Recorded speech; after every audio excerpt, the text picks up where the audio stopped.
Subscribe করুন take India YouTube চ্যানেলটিকে এবং পাশের নোটিফিকেশন বারটি অন করে দিন যাতে এই ধরনের বিভিন্ন খবরের আপডেট সবার আগে পাওয়া যায় এবং ভিডিওটা নিচে একটা লাইক অবশ্যই দিন এবং ভিডিওটা সমস্ত দেশবাসীর মধ্যে শেয়ার করুন।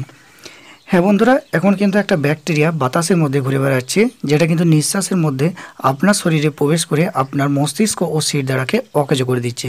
তো কিভাবে আপনি বুঝতে পারবেন এই ব্যাকটেরিয়া আপনার শরীরে প্রবেশ করেছে, কিভাবে এই ব্যাকটেরিয়ার হাত থেকে রক্ষা পাবেন, কেমনই বা দেখতে ব্যাকটেরিয়াটা। হ্যাঁ বন্ধুরা, সমস্ত কোশ্চেনের উত্তর আপনি এই ভিডিওর মাধ্যমে পেয়ে যাবেন, তো ভিডিওটা একদম শেষ পর্যন্ত দেখবেন। তো তার আগে আজকের একটা ছোট্ট প্রশ্ন দেখুন, নিচে 5টা এলোমেলো বর্ণ দেওয়া আছে, সেই 5টাকে বর্ণকে যোগ করে একটা সঠিক শব্দ তৈরি হবে।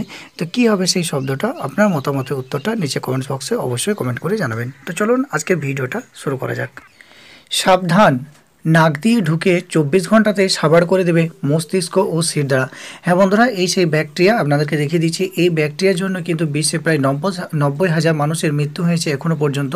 তো এটা বাতাসের মধ্যে রয়েছে ব্যাকটেরিয়াটা এবং আপনার শরীরের মধ্যে প্রবেশ করে মস্তিষ্ক এবং শিরদাঁড়াকে অকেজো করে দিচ্ছে এবং 24 ঘন্টার মধ্যে কিন্তু মানুষের মৃত্যু হয়ে যাচ্ছে। তো এই দেখে নেন, আপনারা ব্যাকটেরিয়াটা একবার দেখে নেন, আমি বড়ো করে দেখিয়ে দিচ্ছি। এই সেই ব্যাকটেরিয়া। তো সাবধান বন্ধুরা, নিঃশ্বাসের সঙ্গে নাক দিয়ে ঢুকে এই ব্যাকটেরিয়া অকেজো করে দিচ্ছে মস্তিষ্ক ও শিরদাঁড়া। এরপর 24 ঘন্টার মধ্যেই সেই ব্যক্তি মৃত্যুর কোলে ঢলে পড়ছেন। ভয়ঙ্কর এই ব্যাকটেরিয়াটার নাম বার্খোল্ডেরিয়া সিউডোমাল্লি। দেহে এই ব্যাকটেরিয়া ঢুকলে কয়েক ঘন্টার মধ্যেই মৃত্যু নিশ্চিত, এমন ভয়ঙ্কর এই ব্যাকটেরিয়া। ইতিমধ্যে এই ব্যাকটেরিয়ায় আক্রমণে মারা গেছেন প্রায় 90,000 মানুষ। সমীক্ষার পর এমনটাই জানিয়েছেন গ্রিফিথ বিশ্ববিদ্যালয় ও বন্ড বিশ্ববিদ্যালয়ের গবেষকরা।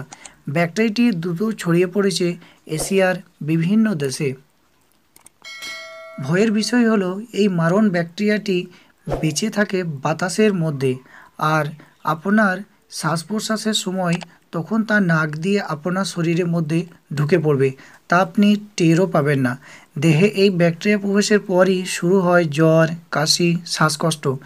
তারপর ধীরে ধীরে স্নায়ুতন্ত্রকে অকেজো করে দেয় সেটি। প্রাণঘাতী এই ব্যাকটেরিয়া হাত থেকে বাঁচার একমাত্র উপায় হিসাবে গবেষকরা বলছেন আপাতত মাস্ক পরে থাকুন, আবর্জনা ভর্তি জায়গা এড়িয়ে চলুন। তো বন্ধুরা, এই সেই ব্যাকটেরিয়া আপনাদেরকে দেখিয়ে দিলাম। তো আপনারা যখন বিশেষ করে বাইরে বেরোবেন, কোথাও বাইরে যাবেন, অবশ্যই নাকে মাস্ক পরবেন এবং আপনার পরিবারকে যখন বাইরে নিয়ে যাবেন, ছেলে বাচ্চা বউ সকলকেই কিন্তু মাস্ক পরিয়ে নিয়ে যাবেন। আর 2 নম্বর, আপনার বাড়ির আশেপাশে যদি কোনো আবর্জনা থাকে অবশ্যই সেগুলো পরিষ্কার পরিচ্ছন্ন করে রাখবেন, নোংরা জায়গা রাখবেন না। আর আপনার যদি বাড়ির কারো জ্বর, জ্বালা, সর্দি, কাশি হয়, শ্বাসকষ্ট হয়, অবশ্যই তাড়াতাড়ি ডাক্তারের কাছে নিয়ে যাবেন, ডাক্তারের পরামর্শ নেবেন। একদম কিন্তু লেট করবেন না। যদি এই ব্যাকটেরিয়া একবার আপনার শরীরে প্রবেশ করে তো 24 ঘন্টার মধ্যে মৃত্যু নিশ্চিত। তো আশা করি ভিডিওটা ভালো লাগবে। যদি ভিডিওটা ভালো লাগে অবশ্যই ভিডিওটা নিচে একটা লাইক দেবেন এবং ভিডিওটা সমস্ত ভারতবাসীর মধ্যে শেয়ার করে সকলকে ব্যাপারটা জানিয়ে দেন। Thank you.